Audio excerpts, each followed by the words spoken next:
Welcome to Collecting Chaos. It's the Eternal Mylite Project.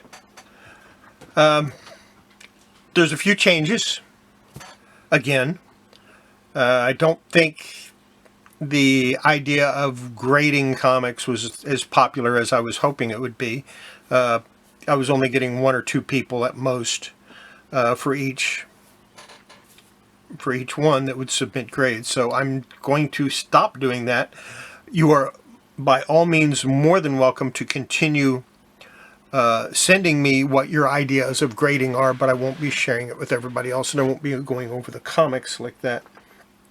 I will still go through page by page some of the comics, not all of them, because I'm expanding it back to 20. It's still not up to 30, which is what my Eternal Mylite Project was originally. But I am increasing it from 10 to 20, so you get to see more books. I get to go through more books. But I'm not going to flip through every single one either. So that's where this is sitting right now, and let's get started.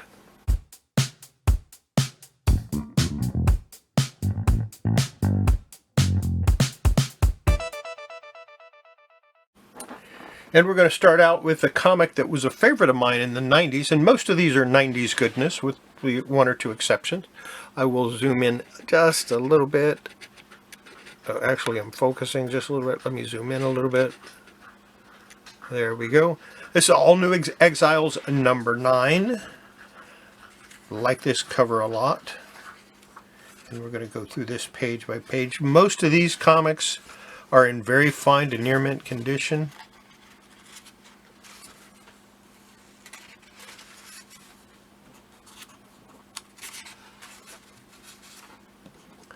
Malibu was really on their game when they were publishing these, and some of the artwork is just really, really good. It's a shame Marvel didn't continue the tradition when they bought out these characters from Malibu.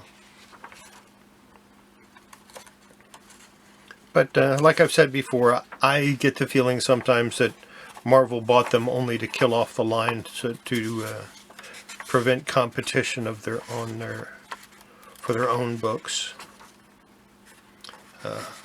I always hope that I'm wrong, but that's what I've always suspected. Even back when it actually happened, that's what I suspected was happening.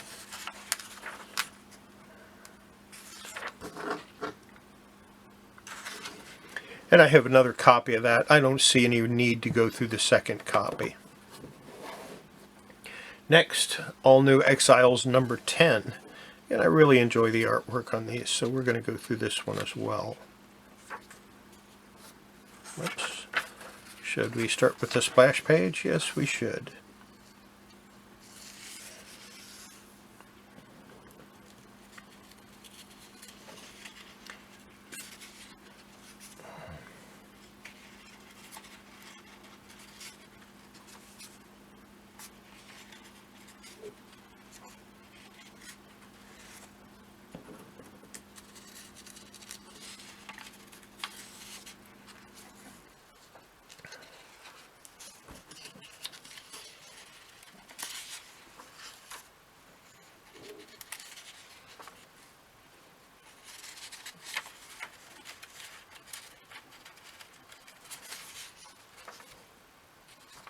Nice white pages.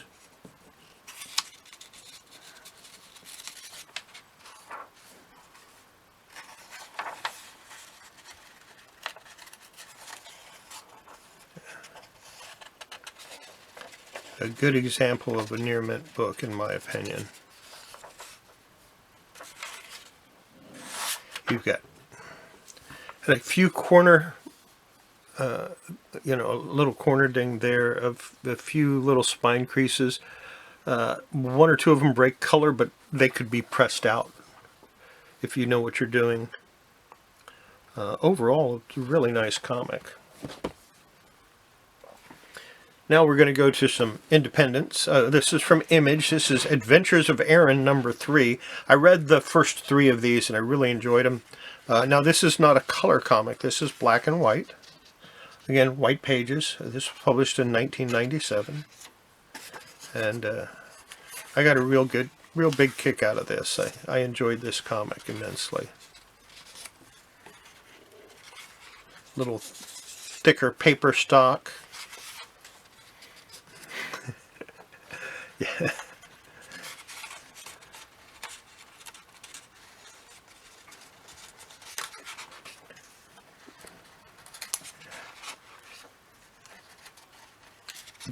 I mean, it will pick up the story again eventually, I think. Or not.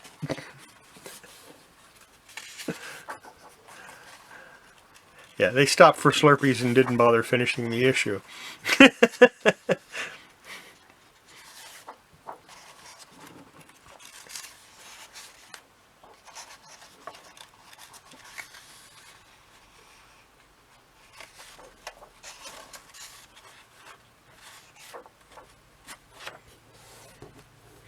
Nice back cover. I have 2 copies of that. This one's not in quite as nice a shape. It's got this scrape mark here. That came from the factory. That's the way it came when I got it. It was just like that when I received it. And anything I have more than one of course, I'm willing to sell the lower grade copy. Here's The Adventures of Fat Freddy's Cat, number 3. This is a 1988 printing. I do not know how many prints they had. The pages are a yellowish off-white, but that's the way it was when I got it. When I bought it brand new, that's the way it was. So, yeah, who knows? This one, next one, really isn't a comic. They call it Galaxy Novels Agent 30. It comes with a free trading card. There is the trading card in there. And I got it because I really liked the artwork in it. I've never read this. I just liked looking at the pictures. I'm not going to go through all of them, because to go through all of them might break the crease on the spine, and I don't want to break the spine. But,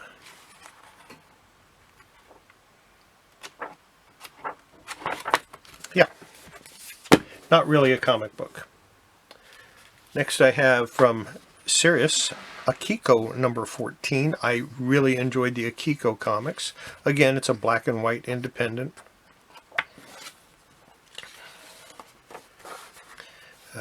I wouldn't mind getting a full run of this. This is from 1997.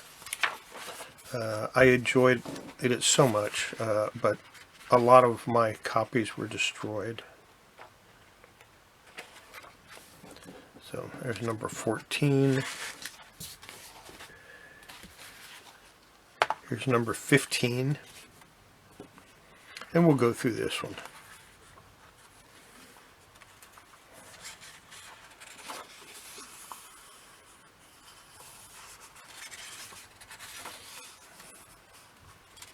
Artwork is wonderful, although the characterizations are very cartoony. The artwork is just amazing.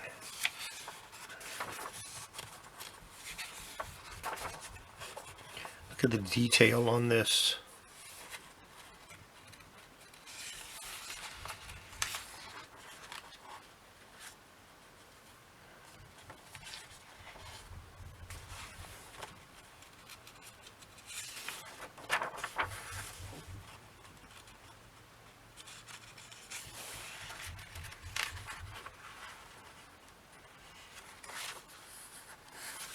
And it has a little cartoon in the back.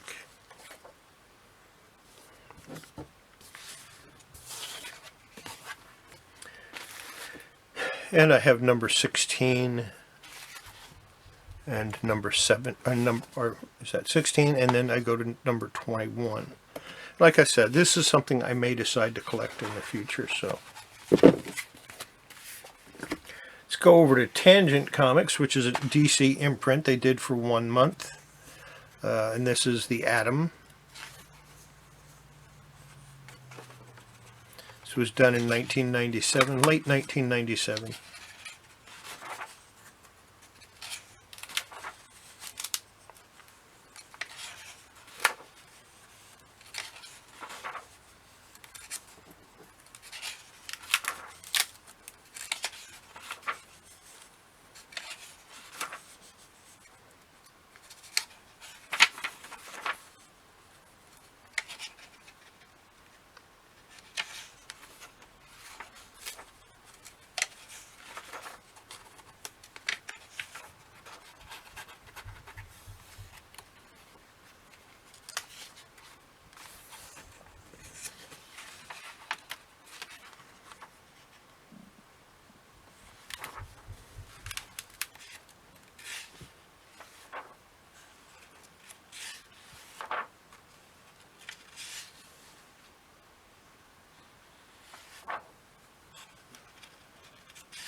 This is a self-contained story.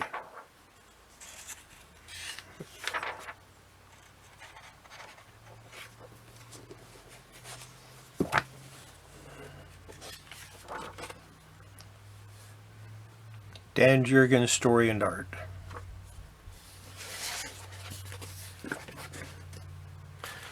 And also from DC Comics, I have Arsenal #1, guest starring Black Canary. This is a 4-part miniseries. Rick Mays did the artwork in it.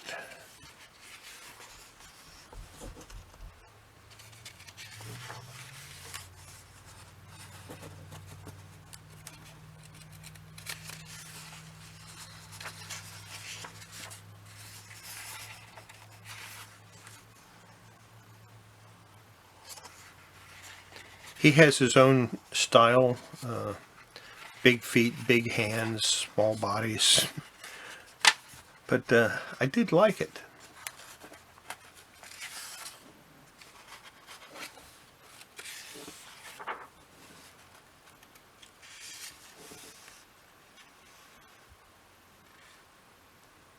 And it even references back to the 70s when Speedy was a drug addict.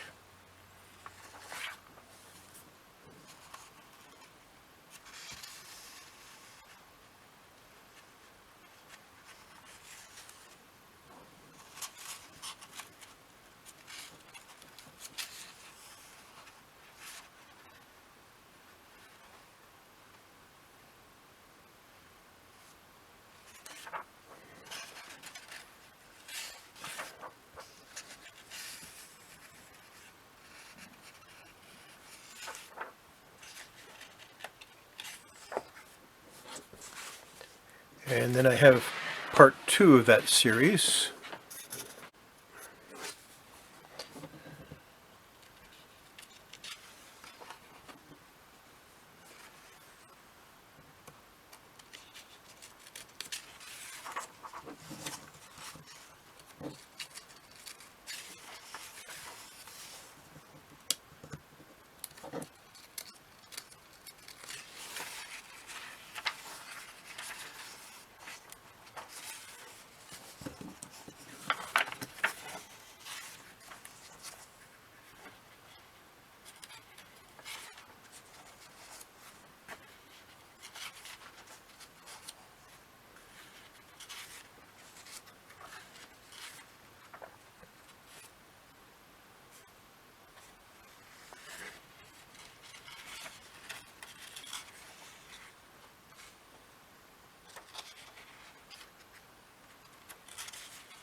And I don't have 3 or 4, but I do have Animaniacs, number 37.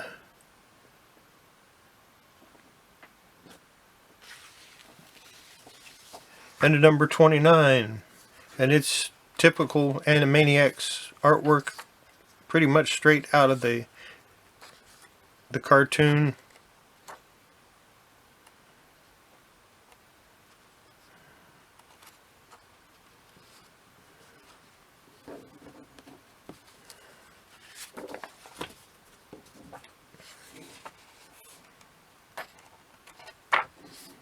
I might sell these, I might keep them, I don't know.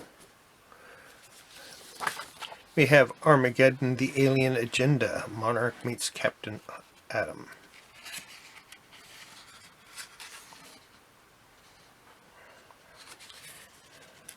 Very typical Jurgens artwork. Dan Jurgens is, of course, an incredibly gifted artist. I'm not going to go page by page. I know it's a complete comic. I've had it since the day it was released. I'll also have Alien Agenda 3. I'm missing number 2 and number 4. I had them at one time. I don't have them now. These pages are off-white, cream to off-white on that one. Let's go to Armageddon 2001, number 1, the first appearance of Wave Rider, or at least the first full appearance.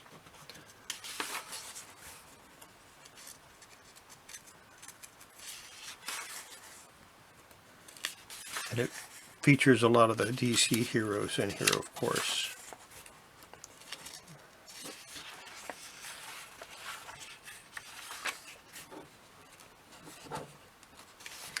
This was kind of an interesting story arc. Huge crossover event back in 1991. I have part 2, and of course they talk about the Anti-Monitor, or not Anti-Monitor, the Monarch. I get confused with some of these. Dennis O'Neil did the writing, I believe. Yeah, he did the script. Dan Jurgens did the pencils. And he had several different inkers to get it out on time. It's good stuff. A lot of characters from the DC universe in this one as well. Like I said, it was a big crossover event. These are the 2 bookends. This one kicks it off, and then this one ends it. And there's like 3 months where they're doing the Armageddon series. So that's my comics for this one. There's a few of them that I'm going to put up for sale. Haven't decided which yet. Hope you enjoyed it. Like I said, I'm not going to go into the minutia. I'm not going. All of these are very fine or better. I mean, that's all there is. Well, there's a couple of them that I wouldn't grade that high. But yeah, that's.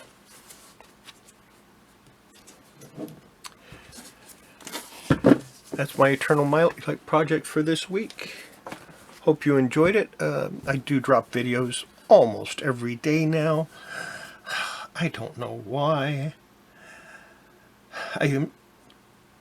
I'll be on Patrick Murphy's channel tonight live on his Late Night Live with Patrick Murphy. Then tomorrow night I will be on my own channel live, the Thursday Night Comics Toys and Chill. And, of course, that's when I will reveal what my cover of the week is, and we'll see how that goes.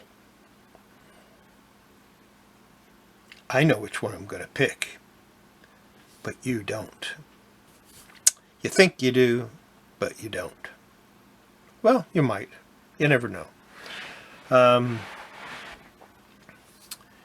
Keep watching my videos. Keep making comments. It helps me. It gets me where I need to be.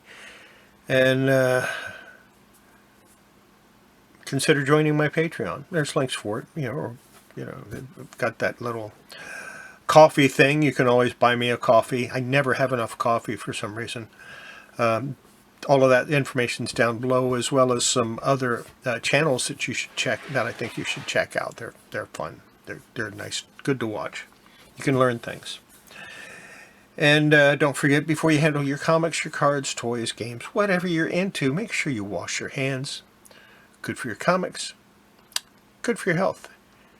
And we will see you next video. No, we'll see you tonight on Patrick Murphy's channel. Bye.